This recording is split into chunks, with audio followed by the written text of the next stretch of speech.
क्रतुण्डमहाकाय सूर्यकोटिसमप्रभा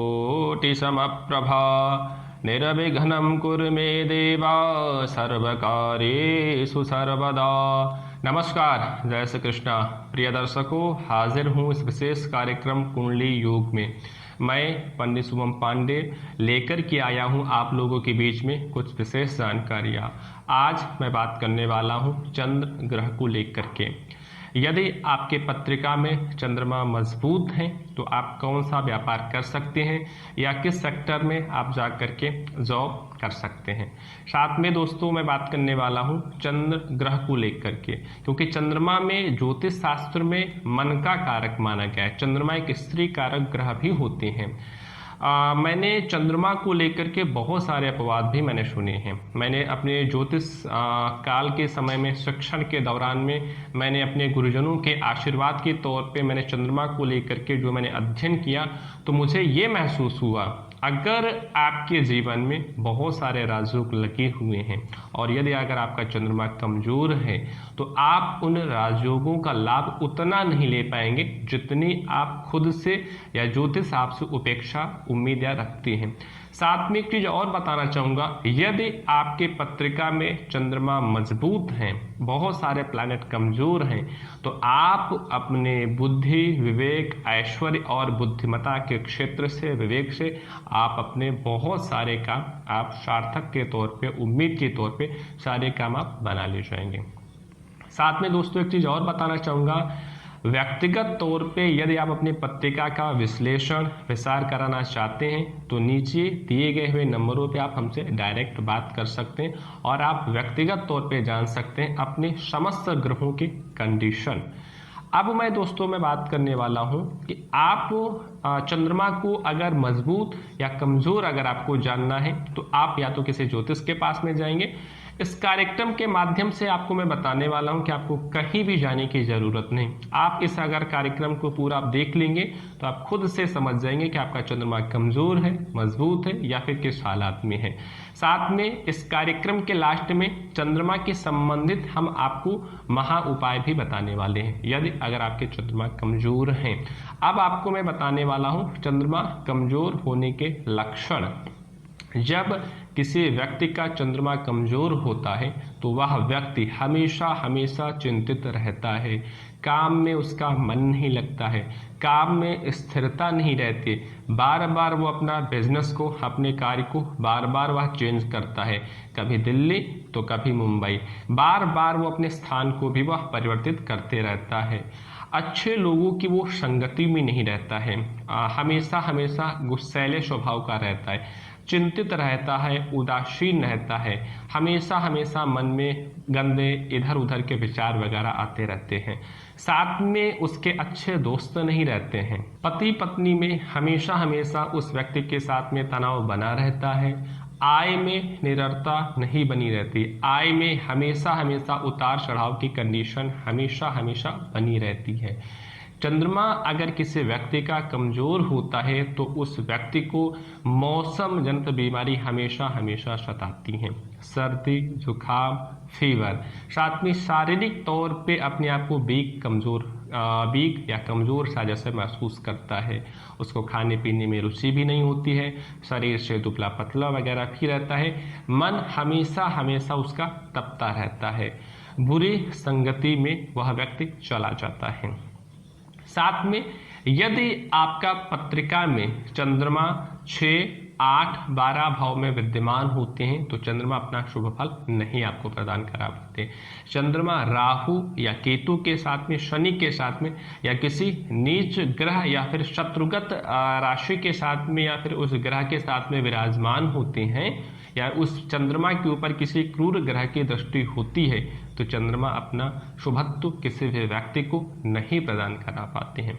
अब मैं दोस्तों मैं बात करूंगा चंद्रमा को लेकर के आपके कौन सा बिजनेस है, कौन सा आपके लिए जॉब रहेगी या किस सेक्टर में आप जा सकते हैं। दोस्तों एक चीज़ और बताना चाहूँगा, यदि व्यक्तिगत तौर पे आप अपने पत्रिका का विश्लेषण कराना चाहते हैं तो नीचे दिए गए हुए नंबरों पे आप डायरेक्ट आप हमसे बात कर सकते हैं और आप व्यक्तिगत तौर पे आप अपने पत्रिका के बारे में भी आप जान सकते हैं। हाँ, अब मैं बात करूँगा चंद्रमा को लेकर के आपके कारोबार वगैरह या फिर आपके जॉब। अगर आपका चंद्रमा मजबूत है तो शिक्षण के क्षेत्र में, मनोवैज्ञानिक, चिकित्सा भी आप हो सकते हैं, नेत्र के संबंधित आप डॉक्टर हो सकते हैं। इसके साथ में आपके जो कारोबार वगैरह होते हैं तो चंद्रमा के संबंधित आप चावल के संबंधित आप व्यापार कर सकते हैं, जल के संबंधित आप व्यापार कर सकते हैं, दूध के संबंधित आप व्यापार कर सकते हैं, मछली पालन के संबंधित आप व्यापार कर सकते हैं। हाँ, वाणी के संबंधित, पत्रकार, कवि, मैनेजमेंट का भी आप कार्य वगैरह आप देख सकते हैं।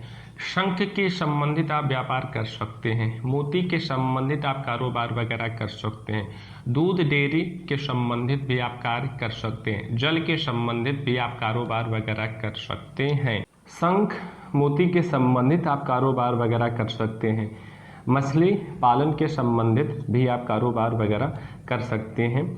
इसके साथ में यदि आपका चंद्रमा मजबूत है तो आप तीव्र राजनीति करने वाले भी व्यक्ति आप हो सकते हैं। इसके साथ में एक चीज़ और बताना चाहूँगा, चंद्रमा यदि आपका मजबूत है तो दूध और जल के संबंधित भी आप व्यापार वगैरह कर सकते हैं।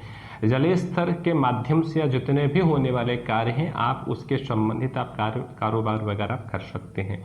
साथ में यदि चंद्रमा आपका मजबूत है उसके साथ में शुक्र से उस चंद्रमा की युति बन रही है, क्योंकि चंद्रमा एक स्त्री कारक ग्रह होता है, शुक्र भी एक स्त्री कारक ग्रह होते हैं, और ये परस्पर आपस में अगर युति बनाते हैं तो व्यक्ति को गायन, वादन, नृत्य, संगीत और कलाकार वगैरह के क्षेत्र में भी उस व्यक्ति का कैरियर बनाते हैं। चंद्रमा अगर किसी व्यक्ति का कमज़ोर होता है तो व्यक्ति शराब के संबंधित भी वह कारोबार वगैरह वह व्यक्ति कर सकता है।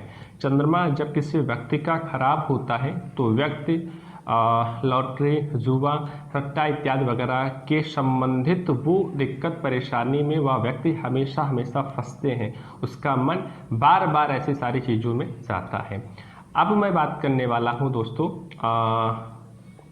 चंद्रमा इन क्षेत्रों में आपको आगे ले जा सकते हैं। चंद्रमा के संबंधित आपके कारोबार वगैरह, यदि आप ऑलरेडी पहले से ही आप चंद्रमा के संबंधित कुछ कारोबार वगैरह कर रहे हैं तो चंद्रमा के संबंधित महा उपाय, सबसे पहला महा उपाय आपको भगवान शिव जी की आपको नित्य आपको आराधना करनी है। भगवान शिव जी के ऊपर गंगा जल, नॉर्मल जल और उसके साथ में दूध और काले तिल मिलाकर के भगवान शिव जी के ऊपर अर्पण करें। साथ में भगवान शिव जी के ऊपर आप चावल चढ़ाएं। इसके साथ में चंद्रमा अगर आपका कमज़ोर है तो आप सफ़ेद कलर की चीज़ों का आप दान करें, जैसे कि चावल का आप दान करें, दूध का आप दान करें, दही का आप दान करें, वो भी सोमवार के दिन। इसके साथ में चंद्रमा अगर आपका कमज़ोर है तो आप वट वृक्ष में आप जल चढ़ाएं।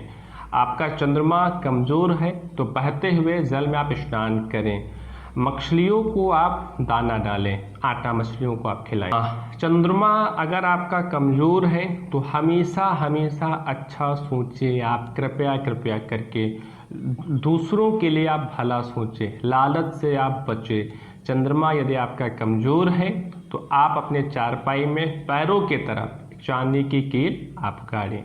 इसके साथ में चंद्रमा आपका कमज़ोर है तो आप चंद्र मंत्रों का, वैदिक मंत्रों का आप जाप करें, समय समय पर जाप करते रहें। हाँ, एक चीज़ और बताना चाहूँगा, यदि आप किसी भी चंद्रमा या फिर किसी भी प्रकार का अनुष्ठान वगैरह आप करते कराते हैं तो उस अनुष्ठान के दौरान में तर्पण, मार्जन, श्रवदान बहुत ही ज़्यादा ज़रूरी होता है। क्योंकि आप जब भी कोई अनुष्ठान कराएं तो अपने ब्राह्मण से आप खुद बोलें कि आप मेरा तर्पण कराइए, मार्जन कराइए और मेरा श्रवदान भी कराइए, क्योंकि श्रवदान का तात्पर्य यही होता है कि जो भी अनुष्ठान हुआ है उसका जो श्रेय होता है वो जातक को जाकर के मिले, उसके गोत्र को मिले जाकर के, उसको नाम को मिले जाकर के। दोस्तों, मेरी दी गई हुई जानकारी अगर आपको अच्छी लगी तो कृपया हमारे चैनल को लाइक करें, शेयर करें व सब्सक्राइब करें। हम फिर मिलेंगे कुछ विशेष जानकारी के साथ में। तब तक के लिए आप खुश रहें, किसी को निराश ना करें। जय श्री कृष्णा, राधे राधे।